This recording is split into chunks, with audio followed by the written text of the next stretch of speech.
Coucou, on est mardi. Aujourd'hui, on prépare les bagages.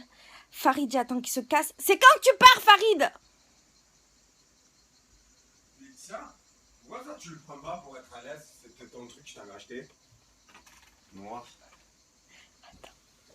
On a le même. Putain, c'est dégaine d'avoir le même petit bête en fait, regarde. On a les deux mêmes, regarde. Oh, j'aimerais tellement être habillée comme toi. T'aimerais pas être habillé comme moi? Ah ouais, j'adorais. Non mais tu te sens quoi? Non, pas du tout. Tu sens pas qu'on mette le même Pas là-bas? du tout. Et qu'on marche avec le même. Au moins sur le super, je dis, ah, vous avez vu quelqu'un qui a le même pantalon que moi? Pas du tout. Mais c'est sympa d'avoir proposé, merci. Alors là, c'est le meilleur moment des préparatifs. Bien sûr, je commence par celui-là. Je dois trouver quel livre je vais emporter avec moi. Ça, c'est les livres que je lis en ce moment.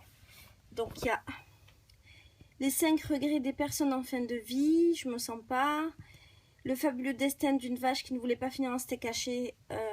Il me fait rire, mais bof. Toxic food, j'ai pas envie de réfléchir. Uraka, machin, pourquoi pas. Donc, lui, on dit d'accord. Le livre tibétain de la vie et de la mort. D'ailleurs, celui-là, je l'avais commencé pendant mon voyage au Pérou. Après, maintenant qu'il fait tout le temps nuit sur toi, non. Le dégauché, non. Guerrière d'un chagrin, non. Les morts nous parlent, ça peut être sympa de le terminer. Premier appel du paradis, non. Ce qu'ils ont vu au seuil de la mort, ça peut être sympa. Et le Gounel, le jour où j'ai appris à vivre. Je ne sais pas. Oui, tu dois penser que je suis une grosse psychopathe parce que j'ai que des livres sur la mort. Du coup, je vais en profiter pour te parler d'un truc qui me passionne, comme à peu près tout dans la vie. Alors, je suis passionnée par la mort. Tada, je passe sur une psycho. Non, en fait, si tu veux, je lis énormément de livres sur tout ce qui touche la mort, la vie après la mort, ce qu'il y a après, pendant, tout ça. Et je lis beaucoup de choses comme tout ce qui touche aux expériences de mort imminente, aux esprits, aux âmes, aux trucs comme ça. Je le dis en rigolant, mais c'est vachement sérieux. C'est vraiment quelque chose qui me passionne. J'ai lu énormément. Et d'ailleurs, là en ce moment, je dis en ce moment, mais ça fait peut-être 1 an que je suis dessus parce que j'en lis beaucoup en même temps. Je suis sur le livre du Père Brune qui s'appelle Les morts nous parlent. Ce livre, il est génial, mais je pense que je vais le prendre parce que je l'aime trop. Ce livre, il est génial parce qu'en gros, c'est un prêtre qui l'a écrit, un prêtre catholique. Et le mec, en fait, il s'est intéressé à tout ce qui se peut... je suis bientôt à la fin, j'en suis là. Putain, mais est-ce que ça vaut le coup de prendre un gros livre comme ça juste pour ça de lecture, quoi? Ouais, mais en même temps, c'est pas très grave parce que je suis pas en sac à dos, donc je peux me permettre de prendre ce que je veux. Voilà, ça peut être sympa. Donc, en gros, le mec, c'est un catholique et il a enquêté sur tout ce qui se passait après la mort, le rapport des gens à la mort, à travers toutes les religions.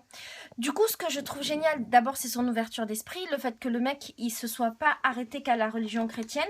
Si ça avait été le cas, ça m'aurait pas intéressé.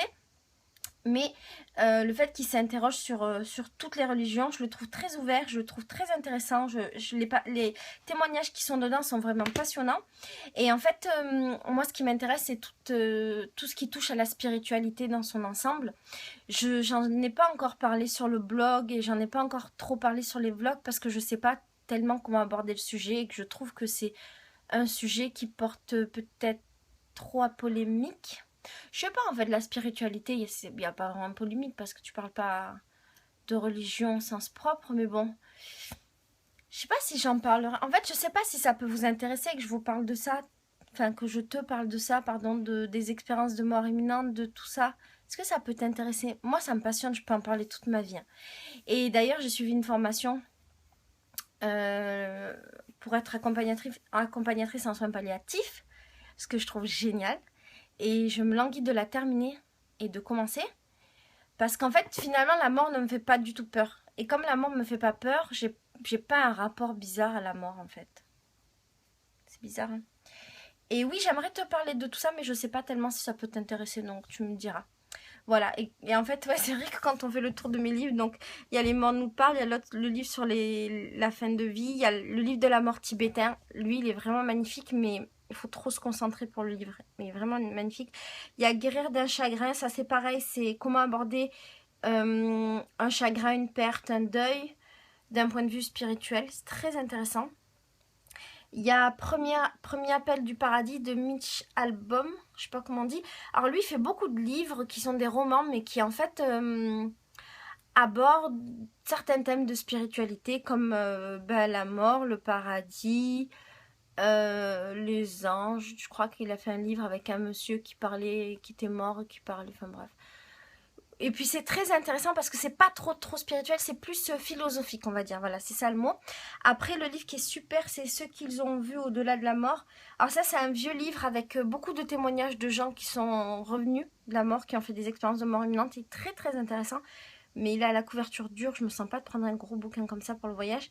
Et Gounel, le jour où j'ai appris à vivre. Alors ça parle pas de la mort. Gounel, c'est plus de la philosophie, de la spiritualité et de la psychologie positive. Je te le conseille beaucoup. C'est le mec qui a écrit L'homme qui voulait être heureux, qui est un livre magnifique. Donc si tu as l'occasion un jour de le lire, fonce, sans hésitation.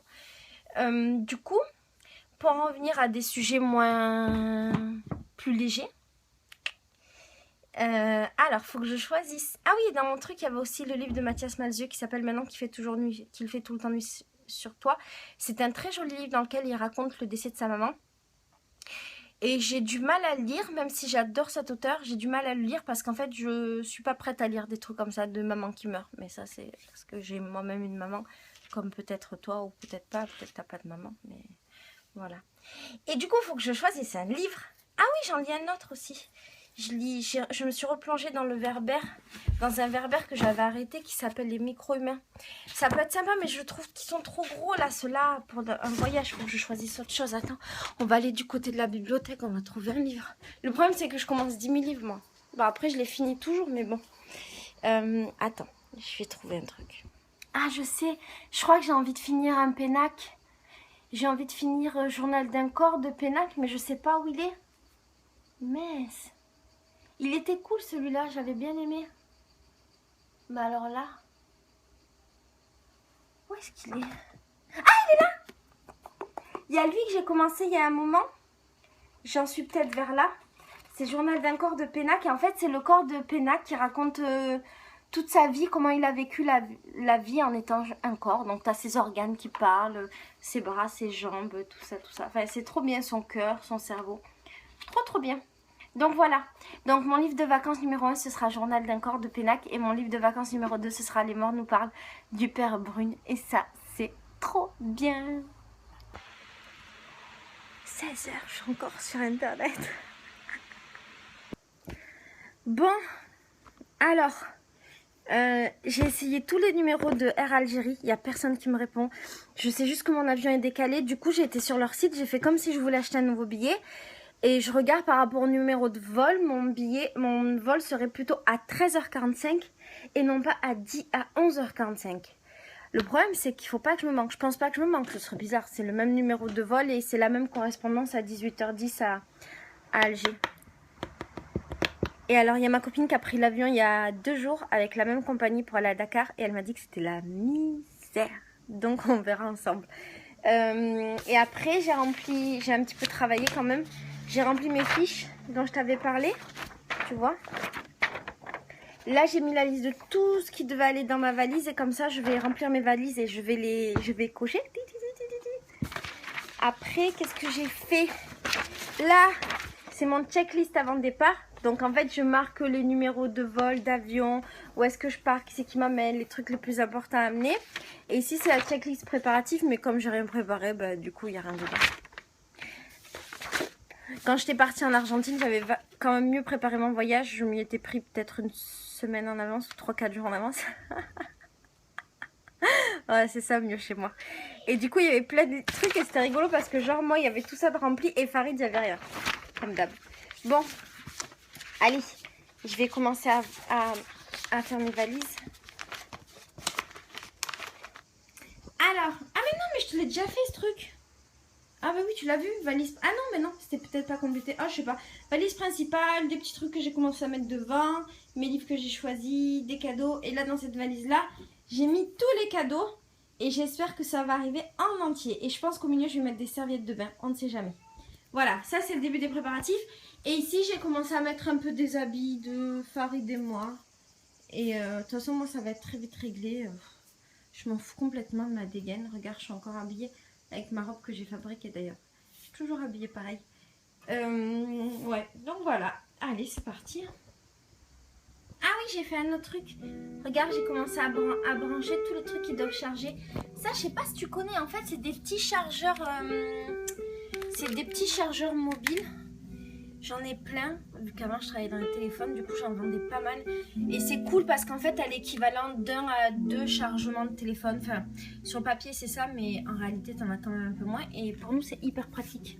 Voilà, et mon appareil photo qui charge. Eh regarde, écoute cette musique. Je sais pas si tu connais, c'est une chanteuse qui s'appelle Soa. Et elle est d'origine algérienne et soudanaise. Elle est née à Marseille et son album qui date de 2007 est magnifique. Je sais pas comment il s'appelle d'ailleurs. Attends. Ah, je sais pas. Attends, je vais te dire de suite. Il s'appelle D'ici et d'ailleurs, j'essaierai de te le mettre en barre d'infos. Il est trop bien. Elle est tellement douce. Et la musique, c'est un régal. Donc voilà, c'est la musique du jour. Soa, S-O-H-A. Et j'ai retrouvé mon chapeau de New York. C'était mon chapeau de vacances. Il est cool, hein? Je vais peut-être le prendre. Ou peut-être je pourrais m'acheter un chapeau là-bas. Ah non, j'ai pas envie d'acheter. Yeah. Je vais te montrer un autre chapeau qui était méchant. Attends, c'est un chapeau péruvien que j'ai porté pendant tout le mois de vacances. Alors là, je l'aimais tellement ce chapeau. Attends. Ah oui, mais là, j'ai une couette. Oh. Yeah. Ah, c'est pas grave. Comment il se mettait? Je crois qu'il se mettait comme ça. Ah non, peut-être comme ça. Non, peut-être comme ça. Ah, je m'en souviens plus. C'était mon chapeau de péruvienne. Et il vient d'un petit marché local. Et c'est ce que portent vraiment les péruviennes tous les jours de leur vie, c'est leur chapeau. Il est beau, hein? Mais je le mets plus depuis que je suis en France. Je suis une gogole sur ça. Tu vois, je suis une victime de cette société en fait. Ah oui, je vais te montrer un autre chapeau d'un autre pays. Ça, c'est un chapeau que j'ai acheté au Canada. Mais là, il fait un peu chaud. Alors lui, je l'aime tellement. Voilà. Mais là, il est un peu chaud. Et ça, ah, j'en ai d'autres. Ah, j'ai ça aussi, mais je sais pas comment ça se met. Comment ça se met comme ça? Oh non. Et j'ai lu, mais il fait trop hiver. Mais je vais peut-être prendre l'autre chapeau. En fait, j'ai envie d'être belle pendant les vacances. Ce sera la première fois. D'habitude, je suis toujours une clocharde. Mais là, j'ai envie d'être un peu jolie. Donc, je serai en mode chapeau.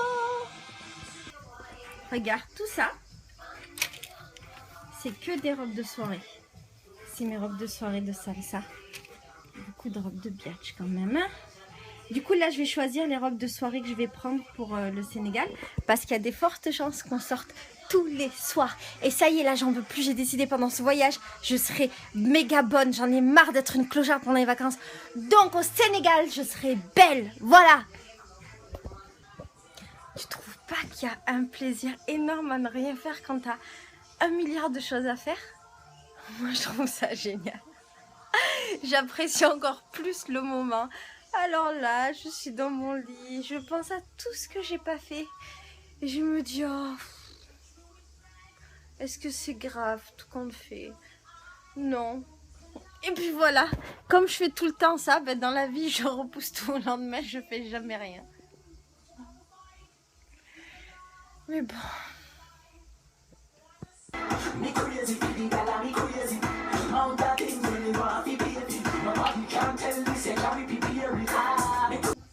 Alors tu vois, il y a un truc que je comprends vraiment pas et je voudrais le partager avec toi. Pourquoi est-ce qu'on est obligé de mettre des chaussettes de la même couleur? C'est pas très grave. J'arrive pas à faire comprendre ce concept à Farid. Il m'oblige à trier les chaussettes, ça me déprime. Regarde, 1 milliard de chaussettes dans la maison là. Moi je mets jamais les mêmes chaussettes. Alors là, je me casse même pas la tête, j'en ai rien à faire. Je prends 2 chaussettes au hasard et franchement... dingue ça. Je suis en pointueux comme ça.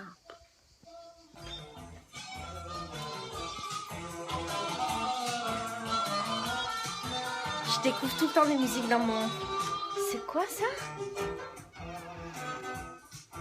Oh là là! Milto Jean-Jacques, c'est de l'harmonica. Oh là là! Blues Harp, 1989. C'est pas terrible.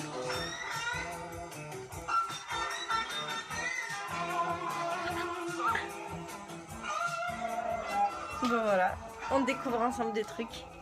J'ai trouvé une méchante punition pour quand j'aurai des gosses. Je leur ferai trier des chaussettes. Voilà. Franchement, j'ai 1 milliard de chaussettes noires, ça n'a pas de sens. Regarde, toutes ces chaussettes là, elles ont la même tête. Comment on peut trier ça là? Moi ça m'énerve. Je pense que je vais toutes les mettre au hasard et puis je dirai à Farid que j'ai pas fait exprès. Ça me gave, il y en a trop là. Je danse au lieu de faire mes valises. Wouh!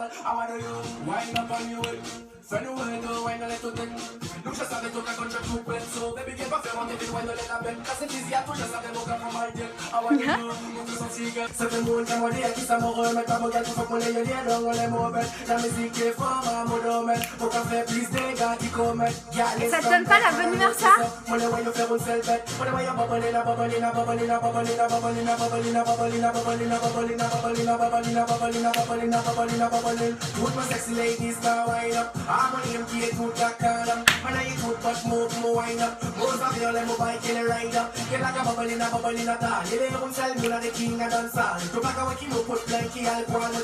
De Malice Sénégal.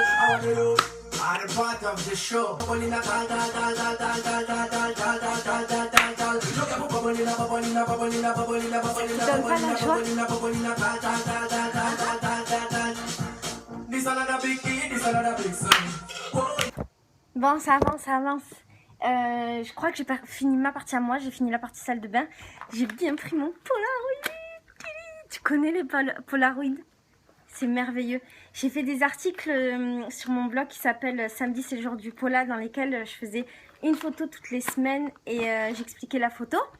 Et j'ai arrêté parce que je savais pas si ça intéressait vraiment les gens, mais je faisais avec cet appareil. Et j'ai pris 40 Polas, donc voilà, c'est mon budget. Bon, il y en a 7 là. Voilà, mon budget photo vacances, c'est 47 Polaroid pour pouvoir immortaliser ces vacances de malade. J'avais fait pareil quand on était parti au Pérou. Et il faut vraiment que je les poste les photos parce qu'elles sont terriblement belles. Je vais les mettre dans mon blog tôt ou tard et je ferai aussi, je pense, une petite vidéo de ce voyage qui commence à dater. Et c'était incroyable. Les photos Pola, c'est en fait le côté vintage et en fait et aussi le côté un peu de maintenant, tu vois. Parce que c'est un nouvel appareil et puis le côté instantané, c'est génial. Et voilà, enfin, moi j'adore. Donc ça c'est bon. Je vais te montrer un peu où j'en suis au niveau des valises. Tu vas être fière de moi. Mais bon, il est 19h25, hein, il est vachement tard. Là, j'ai bouclé ma valise. Je me demande si je vais pas en prendre une seconde. Parce que tu vois, regarde là. Il y a toutes mes affaires à moi. J'ai pris beaucoup de trucs finalement. Parce que je te dis que je voulais être belle. Là, il y aura toutes les affaires de Farid. Et après, tous les trucs, tu vois, qui prennent de la place. Genre des chaussures, les trousses de toilette, tout ça. Je pense que je vais prendre une deuxième valise. En fait, je m'en fous d'avoir 1 milliard de valises parce qu'on bouge pas vraiment. À voir. T'as vu, j'ai bien avancé. Ah, je voulais te montrer des trucs sur mes produits de salle de bain. Peut-être tu connais. Déjà, regarde, ça, c'est ma trousse de toilette de fille. Alors, comme je suis pas une fille très... Attends. Très fille, il n'y a pas grand-chose dedans. Il y a du rasoul, ça c'est très important pour laver les cheveux et le corps. Il y a... un chouchou parce que je suis un peu à l'ancienne. En maquillage, j'ai pris que ça et un crayon noir. Je sais, c'est chimique et dégueulasse, mais c'est les 2 seuls trucs que je garde. Ça, c'est un truc pour nettoyer les oreilles. Regarde, ça remplace les cotons-tiges et c'est 0 déchet. J'ai pris un petit peu de coton, mais bon. Ça, c'est de l'huile de ricin. C'est la seule chose que je mets sur mon visage. C'est naturel, c'est bio et ça vient du Maroc. C'est une amie qui me l'a envoyé. Et après, j'ai pris ça. Je sais pas si tu connais. Alors ça... c'est des huiles essentielles, c'est pour les maux de tête. Parce que j'ai souvent mal à la tête. Et ça, ça me sauve. Et ça, c'est le dentifrice de Farid. Et un rasoir. Voilà. C'est cool, hein? Voilà, une trousse de toilette parfaite. Et Faridou, il est tranquille. Et il a pris sa pastèque chez sa maman. T'es content d'avoir pris ta pastèque chez ta maman, Farid? Hein? Arrête de tout filmer comme ça. Je suis une grande voyou. Je vais aller dans les ronds-points de Istres, dans un rond-point, pour aller couper la lavande. Parce que la lavande que j'ai prise la dernière fois, elle est toute sèche. Et là-bas, à Istres, en fait, là où j'habite, il y a de la lavande partout sur les ronds-points. Par terre, pas chez les gens, tu vois, dans la vraie rue. Dans la rue qu'a tout le monde. Et il y en a partout, partout, partout. Et il y a un rond-point avec une tonne de lavande. Du coup, je vais aller en couper un peu pour en avoir de la violette pour offrir à la dame chez qui je vais demain. Donc là, je vais être une voyeuse. On est en train de chercher un coin un peu plus discret que le rond-point pour trouver notre lavande. Parce que Faridou, il a de la honte. T'as de la honte, Faridou. C'est quoi? Tu vois de... Là-bas, c'est pas de la... Aïe. Mais là-bas, c'est de la lavande, Farid. Tu vois de la Mais lavande? là-bas. Oui, il n'y en a pas. Où, Mais chez là-bas? ta mère, elle Tu vois de est... la lavande? Elle est plus C'est à haut, quoi fais-moi ça confiance. ressemble, là? Oui, c'est violet. Eh ben, fais-moi confiance. Il y a de la lavande. Là. Mais c'est la nuit, on peut pas C'est le... de la lavande, ça, Laetitia. C'est quoi? C'est Mais de la non. mauvaise herbe. Mais non, mais pas là. Ça, c'est de la lavande. Mais pas ça, ça c'est de la haie, c'est pas de la Mais il y en a lavande. pas. Sur l'autre parking. On était chez ma mère, on avait juste un... J'en ai déjà pris, celle de ta mère, elle est sèche. Moi, je veux de la lavande qui ressemble à de la lavande.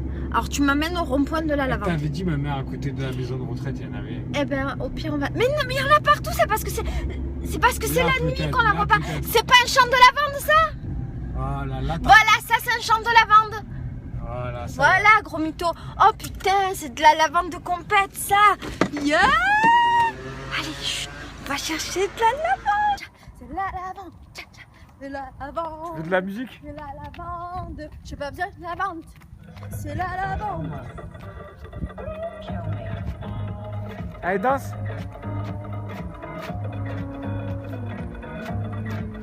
Stop.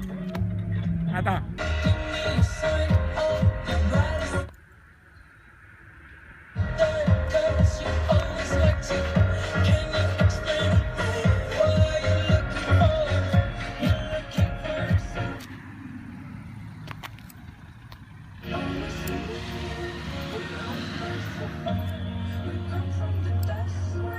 Allez, c'est bon.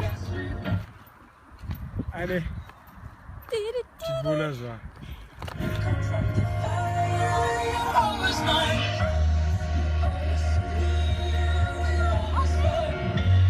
Qu'est-ce qu'il y a, Laetitia? Elle a été 100 fois plus belle. Et alors, tu vas pas massacrer la nature?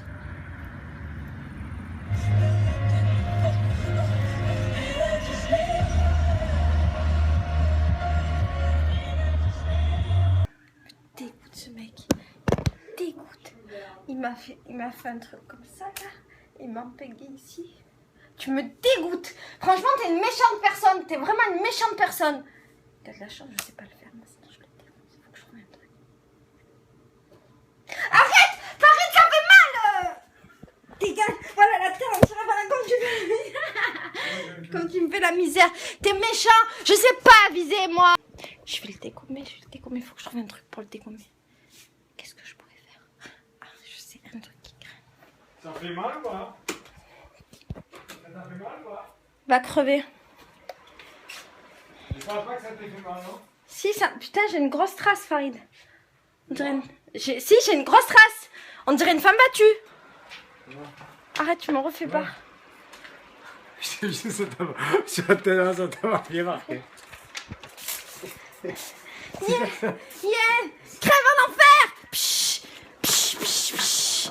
Arrête, Voilà, bien fait pour toi. Non, t'arrêtes, je ne veux pas jouer à ça. C'est de l'eau de rose. Il croit que c'est un produit chimique. Dégage! Autocar, t'as peur de moi? T'as tellement... T'as peur? Aïe! Non, non! Aïe! allez. Tu dégommé. Bon, Laetitia, allez. Aïe. Il est 3h du mat. Et alors, j'avais parié que Farid, il ferait nuit blanche dans son magasin. Mais en fait, j'avais oublié qu'il préférait ramener tout le bordel à la maison. C'est tellement plus facile. de ramener tout le bordel à la maison et de faire une nuit blanche chez soi. Merci Farid, je suis ravie. Oui, c'est trop bien. Ouais, Oui, tu vas faire une nuit blanche, dans une demi-heure c'est fini. Ouais, dans une demi-heure. Donc il est, on va voir espèce de mytho, il est 2h56. Tu vas passer pour une guignole.